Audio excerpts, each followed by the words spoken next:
Hey, my name is Andrew Cohen. I'm a professor of philosophy here at Georgia State University, and I'm also a director of the Jean Beer Blumenfeld Center for Ethics. And the first question is asking why there need to be multiple disciplines addressing this issue. Here's my thought on this. Different disciplines bring different tools and frameworks to the task of understanding some challenge or puzzle. And climate change is a great example of an issue that we can understand better with the help of different lenses or frameworks. Some frameworks use the tools of science. They measure different sorts of changes in our climate. They explore what might cause them.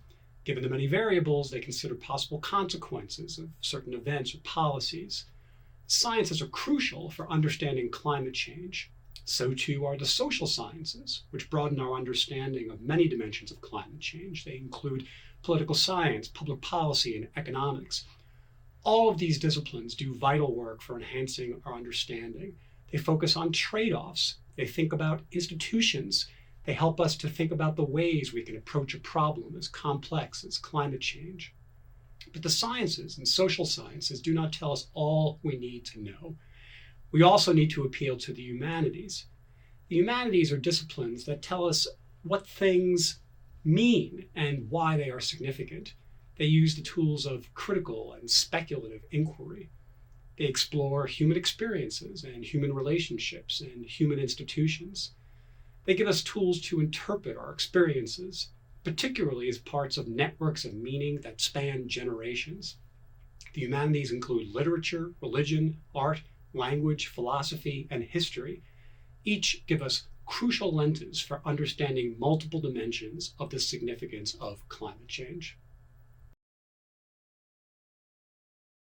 Philosophy uses the tools of critical inquiry to explore meaning and justification.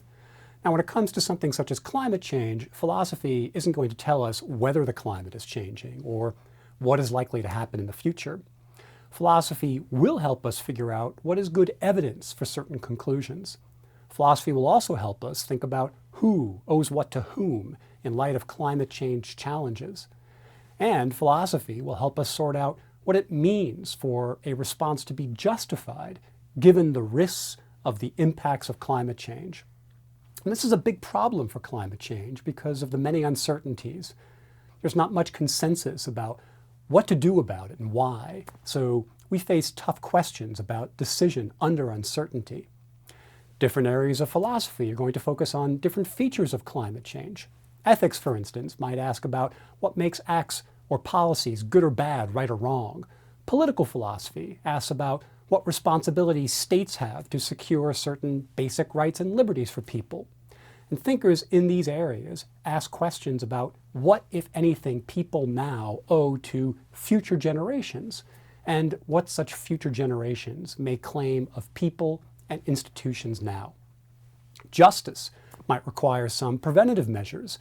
Sometimes people likely to be especially harmed by climate change are the poorest persons who were part of communities that were previously, if not still, wrongly exploited. And some philosophers ask whether preventing climate change and reducing its impacts are owed to people as part of reparations for past injustices. And there are still other questions about non-human life and what moral standards shape how we relate to them in light of the impacts of a changing climate. A lot of my recent work has been about reparations and apologies for historic injustice. Climate change engages these topics. Climate change sometimes hits especially hard on the most vulnerable, and some of these people and communities are vulnerable partly because of histories of injustice. They may live in areas that are vulnerable to great damage from shifting climates because their communities were systematically denied opportunities to live in safer spots.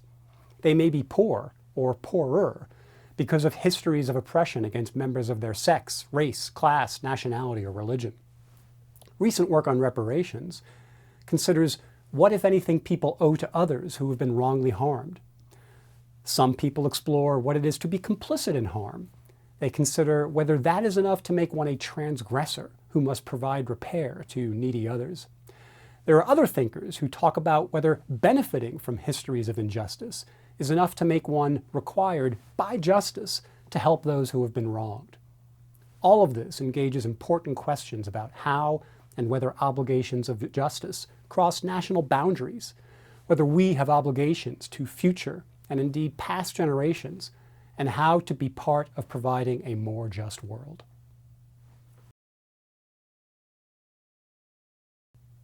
Like many big cities, Atlanta policymakers consider how to ensure sustainable growth. This involves delicate balancing among different stakeholders in light of limited budgets and the evolving demands of an increasingly globalized world. For instance, the Greater Atlanta metro area grapples with traffic, growth patterns, zoning regulations, public transit options, and tax policies.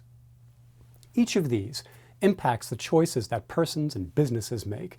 Each of these has important impacts on carbon footprints. Each of these involves complex trade-offs. Devoting more public funds to public transit, for instance, can come at the expense of roads or education or updating water systems and so much else.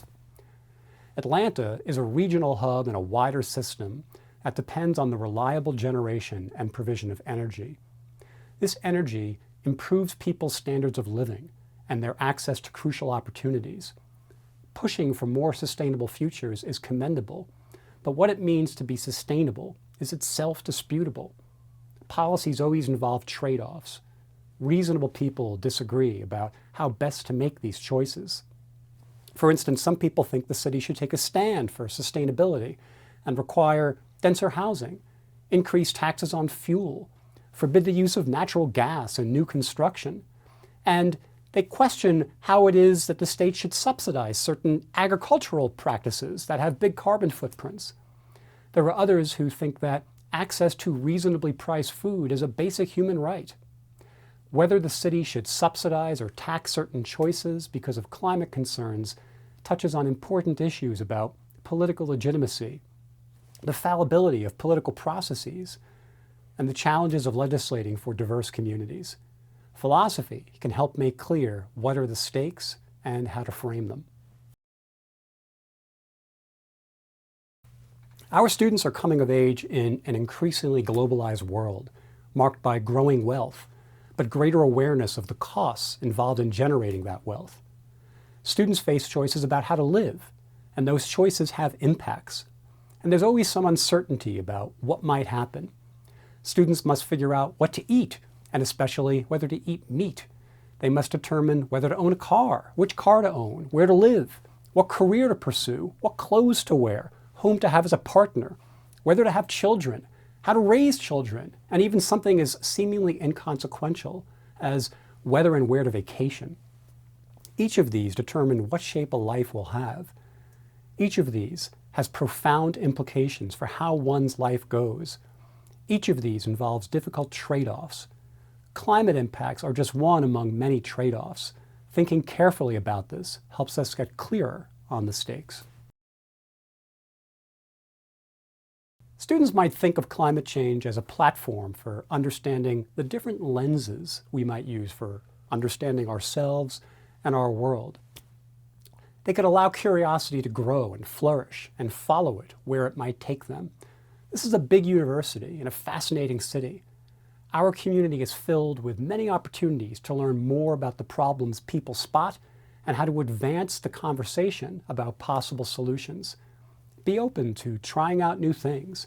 If you're a business student, learn about how sustainability might be a platform for marketing, but beware of what some might call greenwashing. If you're a student of the humanities, learn about the methods science uses for validating knowledge. Go to presentations outside your main areas.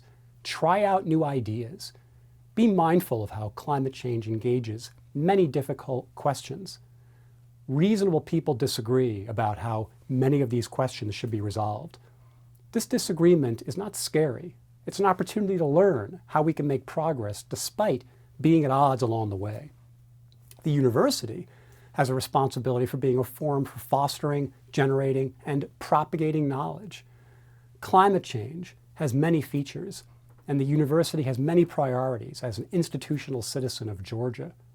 Surrounding communities can engage with people who disagree with them in order to map out a constructive path forward.